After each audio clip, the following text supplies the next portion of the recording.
നമസ്കാരം, ഞാൻ സോബി ജോർജ് കലാഭവൻ.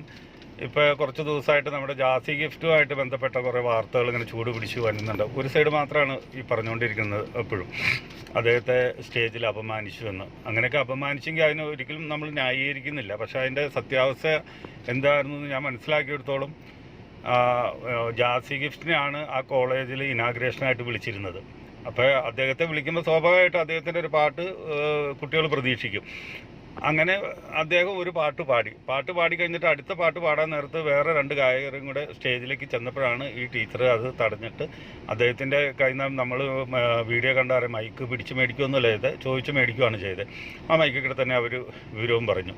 പക്ഷേ ഇതിൽ എന്താണ് ഇത്രയും അദ്ദേഹത്തെ അപമാനിച്ചു എന്ന് പറയുന്നത് എന്ന് നമുക്ക് മനസ്സിലാവണില്ല. അദ്ദേഹമൊക്കെ ലക്ഷക്കണക്കിന് രൂപ മേടിച്ചിട്ട് ഈ പ്രോഗ്രാമിന് ചെല്ലുന്നത്. അവർക്ക് ആ പേയ്മെൻറ്റ് കൊടുത്തിട്ടും ഉണ്ടാവും. പിന്നെ ജാസീനെ പോലുള്ള ആൾക്കാർ അത് കുറച്ചുകൂടി കരുതലെടുക്കണമായിരുന്നു. അപ്പോൾ നമ്മൾ ഇത് ഇങ്ങനെ കൂടുതൽ വഷളാവും തോറും പ്രോഗ്രാമുകൾ കുറയാനേ ഇത് ഗുണം ചെയ്യുള്ളൂ എന്ന് കലാപ്രവർത്തകർ എല്ലാവരും മനസ്സിലാക്കുന്നത് നന്നായിരിക്കും. ഒരു 20 വർഷം മുമ്പ് അറിയാമായിരുന്നു എല്ലാ കോളേജിലേക്കും ഗാനമേളകളുണ്ടായിരുന്നു. അത് അന്നത്തെ കാലത്ത് വർക്ക് ചെയ്തിരുന്ന ആൾക്കാർക്കൊക്കെ ഞങ്ങൾക്കൊക്കെ 20-25 പരിപാടികളും ഒരു കൊല്ലം കോളേജിൽ തന്നെ കിട്ടുമായിരുന്നു. അത് കോടതി ഇടപെട്ട് ആ ഗാനമേളകൾ നിർത്തിച്ചു. കാരണം വെച്ച് കഴിഞ്ഞാൽ കഴിയുമ്പോൾ എല്ലായിടത്തും അടിയും ബഹളവും കത്തിക്കുത്തും വെട്ടും ഒക്കെയാണ് നടക്കുന്നത്. അത് നിന്നുപോയി. ഇപ്പം സെലിബ്രിറ്റികൾ വന്ന് കയറി തുടങ്ങുന്ന ഒരു സമയത്തോടു കൂടിയാണ് നമ്മൾ പോണത്. അപ്പോൾ ഇനി അവർക്കും ആ ജോലി ഇല്ലാണ്ടാവാൻ വേണ്ടിയിട്ടാണ് ഈ കൂടുതൽ വാർത്തകൾ വരുന്നത്. എന്തിനാണ് ഇങ്ങനെ വാർത്തകൾ കൂടുതൽ പൊലിപ്പിച്ച് പറയുന്നതെന്ന് എനിക്കറിയാൻ പാടില്ല.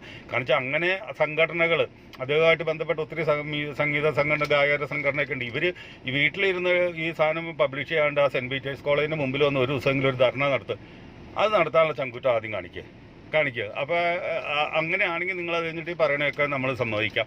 ഇപ്പോൾ നമ്മുടെ വേണുചേട്ടനായിട്ട് നല്ല ബന്ധത്തിലായിട്ടിരിക്കുന്നത്. അദ്ദേഹം കഴിഞ്ഞ ദിവസം ഒരു സ്റ്റേറ്റ്മെൻറ്റ് പറയുകയുണ്ടായി, തീയിൽ കുരുത്തത് ആ കോലഞ്ചേരിയിൽ പാടില്ല എന്ന്. വേണുചേട്ടാ, കോലഞ്ചേരിയിൽ നിന്നല്ല ഒരു സ്ഥലത്തും കലാകാരൻ പാടില്ല.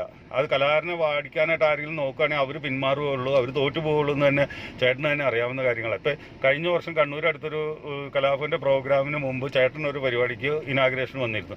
ചേട്ടൻ തനിച്ചല്ലേ വന്നത്. ചേട്ടൻ വന്നിട്ട് 2 പാട്ട് ഞങ്ങളുടെ ഓർക്കസ്ട്ര പോലും ഇല്ലാണ്ട് ചേട്ടൻ 2 പാട്ടിന് കുറച്ച് ഭാഗങ്ങൾ ചേട്ടൻ്റെ ഹിറ്റായിട്ടുള്ള 2-3 പാട്ടുകൾ പാടിപ്പോയി കയ്യടി മേടിച്ചു. നന്നായിട്ട് ചേട്ടൻ പോയി. അതല്ലേ ഒരു സെലിബ്രേറ്റ് ചെയ്യേണ്ടത്.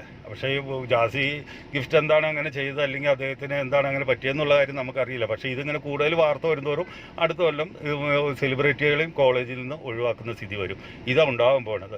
ഞാൻ ഇത് പറഞ്ഞുകൊണ്ട് എൻ്റെ മെക്കിട്ട് കയറാനൊന്നും ആരും വരണ്ട കേട്ടോ. കാരണം വെച്ചാൽ ഞാൻ 44 കൊല്ലമായിട്ട് സജീവമായിട്ട് ഈ കലാരംഗത്ത് ഗാനമേള ഫീൽഡിൽ നിൽക്കണേ. ഇത് തുടക്കം ഈ 44 വർഷം മുമ്പ് എന്തായിരുന്നെന്നും ഇതിൻ്റെ ഇടയ്ക്ക് എന്തായിരുന്നു ഇപ്പോൾ എന്താണെന്ന് കൃത്യമായിട്ട് എനിക്കറിയാം. ഇനി എന്നെ വിമർശിച്ച് ഞാൻ എങ്ങനെയാണെന്നും പറഞ്ഞുകൊണ്ട് കഥകളൊന്നും പറയാനായിട്ട് ആരും നിൽക്കണ്ട.